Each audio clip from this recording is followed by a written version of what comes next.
Bismillahirrahmanirrahim. Assalamualaikum warahmatullahi wabarakatuh and a very good morning to my beautiful audiences. My name is Nur Azmina binti Fauzan and I will be your host today for Justinian's Talk Show. Our main topic for today's talk is legal institution and enforcement of law.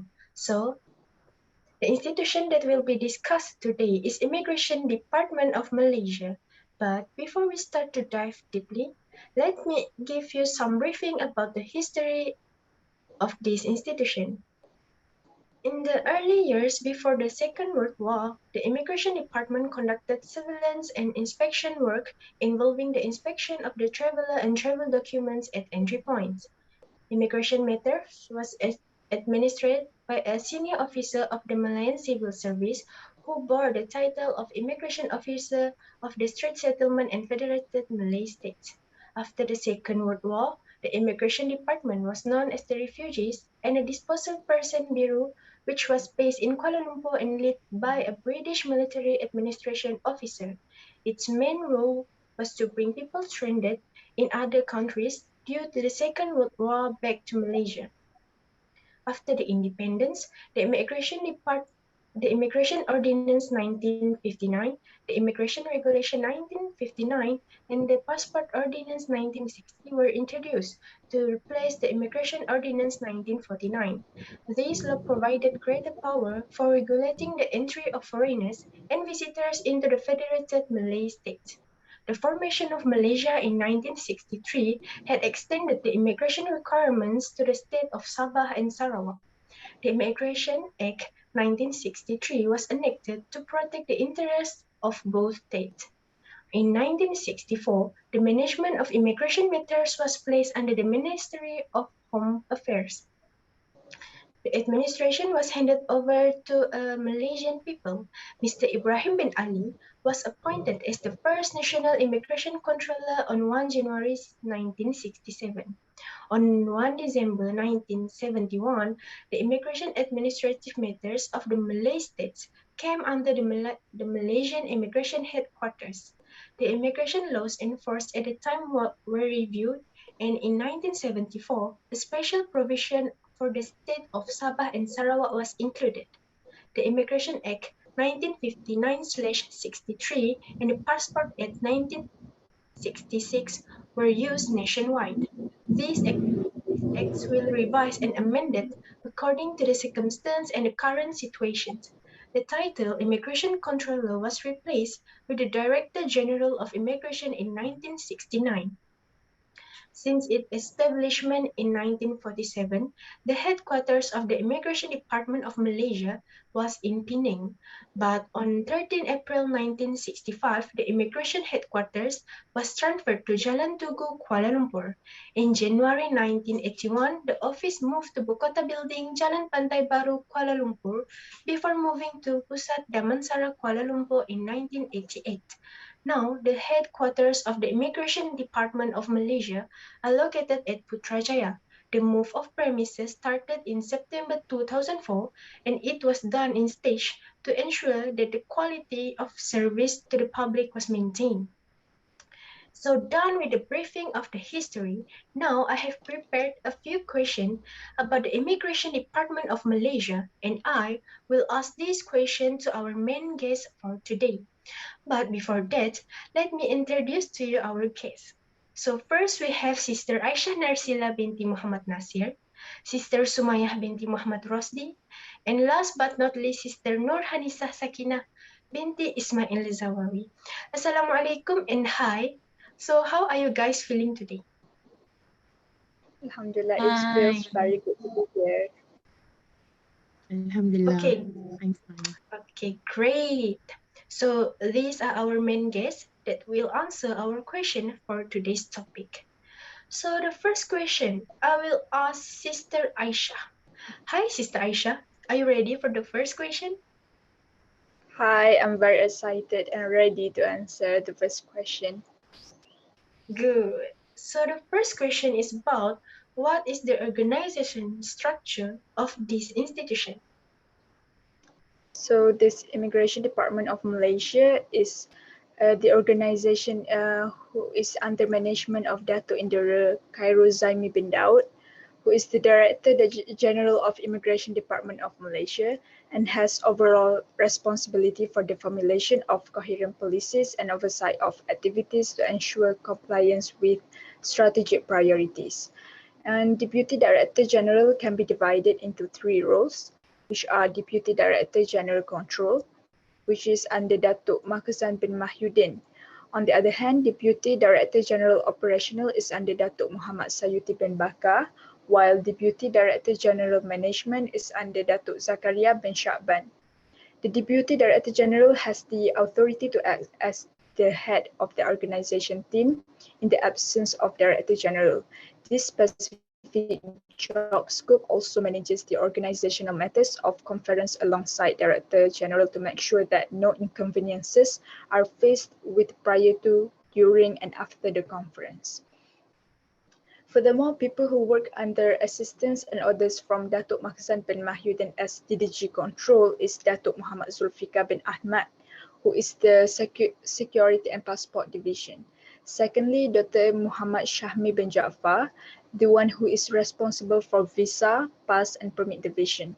Moreover, Foreign Workers Division is under Muhammad Abidin bin Abdul Rahman. Unku Muhammad holds responsibility towards Expatriate Service Division. Moreover, Arafat bin Ibrahim is under Integrity Division. Furthermore, legal advisor is in hands of Muhammad Suhairi bin Zakaria, while Policy and Strategic Planning Division is under Muhammad Zuhairi bin Makradi. On the other hand, National Integrated Immigration System is under Supiani binti Sibin. Meanwhile, Muhammad Jasmi bin Muhammad Juwahir is under Enforcement, Investigation and Prosecution Division. Basri bin Uthman takes over job scope of Intelligence and Special Enforcement Division. Under DDG Management are also Finance Division. The one in charge is Hebat Hisham bin Muhammad Yusuf. Secondly, Shamsul Badrin bin Mohsin, who is obliged for Human Resource Division. Furthermore, Administration Service Division is under Kevin Gehkian Meng. Lastly, Hamdan bin Ahmad is responsible for Immigration Academy. Immigration Department are also divided by states. For instance, Baharuddin Betahi is the one obliged in Johor, Dr. Muhammad Sadi bin Muhammad Amin placed under Sabah, and the one in charge in Sarawak is Datu Ken Anak Leben. Meanwhile, KLIA is in hands of Sadim bin Abdul. Shah Inur binti Shabuddin holds responsibility for Pulau Pinang. On the other hand, Muhammad Hatta bin Qasim is the one in charge in Pahang. Melaka is under Anurwan Fauzi bin Muhammad Aini. Hamidi bin Adam is obliged for Wilayah Persekutuan Kuala Lumpur. Selangor is under Muhammad Shukri bin Nawi.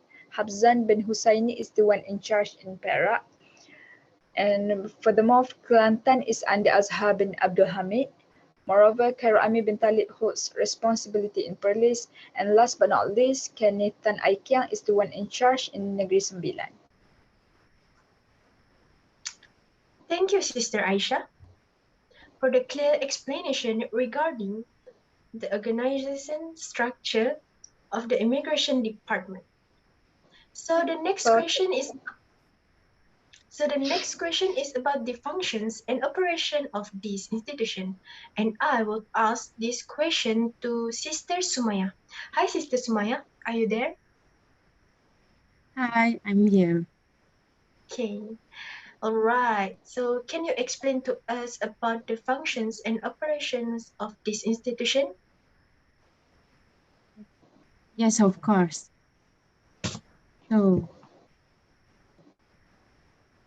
the Immigration Department of Malaysia is a department under the Malaysian Ministry of Home Affairs and enforces the immigration laws. The Immigration Department of Malaysia has a duty to keep out aliens who have a criminal record, aliens who are not able to finance themselves, and people who are lying about their intentions for coming to Malaysia.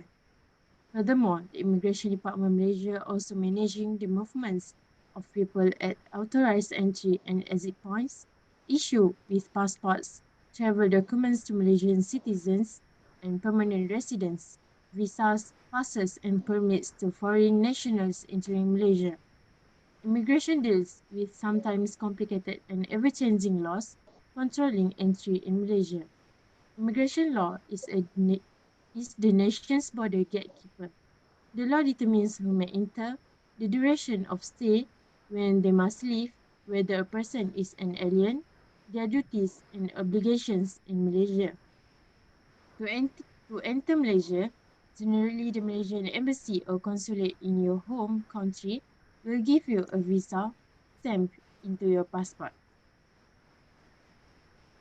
The main legislation governing the Malaysian immigration is the Immigration Act 1959-1963. The Immigration Act 1959-1963 governs the admission into and departure from Malaysia, entry permits, procedures on arrival in Malaysia, removal from Malaysia, immigration offences, function and powers of the Immigration Department, and the special provisions for East Malaysia. The Passport Act 1966 governs the possession and production of travel documents by persons entering or leaving or travelling within Malaysia and to provide for matters connected therewith. There are also other immigration subsidiary legislation such as the Immigration Administration and Management of Immigration Deports, Regulations 2003, Immigration Exemption Order 1963, and Immigration Compounding of Offences Regulation 2003. That's all from me. Thank you. Thank you, Sister Sumaya, for the explanation. Now I have understand the functions and operation for Immigration Department. I hope the audiences will understand it clearly too. So for the last question, this question I will pass to Sister Sakina. Hi, Sister Sakina. Are you ready for the question? Yes, I'm ready. Okay, so the question is about what is the legal personnel and their job specification. So, Can okay, you thank you, Sister. Thank you, Sister Azmina. So, the legal personnel that we choose is a visa and immigration consultant. The visa and immigration consultant is responsible for helping individuals who are internationally relocating. Their main role is to ensure the client avoids any legal issues that may occur in relation to their relocation by assisting them to obtain visas and other related immigration documentation. The visa and immigration consultant is responsible for providing the client with advice and guidance on how best to obtain required documentation to migrate internationally and how to complete this process smoothly. The visa and immigration consultant must work within strict timelines and communicate with authorities and the client consistently via email or telephone. Clients must be treated individually and the process tailored to suit them with the hiring of translators if necessary. The visa and immigration consultant must have a strong understanding of border control procedures as well as any related legislation. That's all from me. such an interesting explanation? Thank you, Sister Sakina. And by the way, I've got a bonus question for you guys. So, as we can see, lots of cases have been getting involved with the immigration department. I wonder what are those major ones? And can you guys give me one case that is related to the institution as an example? For instance, I would say the case would be employers of illegal workers to get the rotan. It is exasperated by the poor response from illegal foreign workers and their employers to the government's rehiring program. The Immigration Department is pushing for errant employees to be caned if they are caught and found guilty of harboring and employing them. So, the Immigration Act 1959-1963, which provides for caning those guilty of smuggling in immigrants, was amended in 2002 to include caning those guilty of employing or harboring illegals. Employers harboring them be charged under Section 55, Paragraph B of the Act, which provides for a jail term of between 6 months and 5 years. Records of 2004, 2 years after the caning provision was introduced, showed that 18,607 illegals had been caned for entering the country without valid documents. There are some 2 million illegal foreigners working in the country. Under the ongoing initiative The Country of Aliens, the rehiring program and operations to hunt down illegals and their employers are done in tandem. Those who own up to the government and are undergoing the legislation process had basically escaped stiff punishments by heading straight for the amnesty line. So that's all for the case. Thank you, sisters, for the detailed explanation regarding the case. And now it is time to wrap the shows up. So I would like to thank our guests today for lending their times to give us a briefing and information regarding the Immigration Department of Malaysia. I hope the audiences will obtain some knowledge regarding this institution. Thank you, sisters, for the detailed explanation regarding the case. And now it is time to wrap the shows up. So I would like to thank our guests today for lending their times to give us a briefing and information about the Immigration Department of Malaysia. I hope the audiences will obtain some knowledge regarding this institution. So see you next time in the Justinian's Talk Show. Have a good day and Assalamualaikum warahmatullahi wabarakatuh.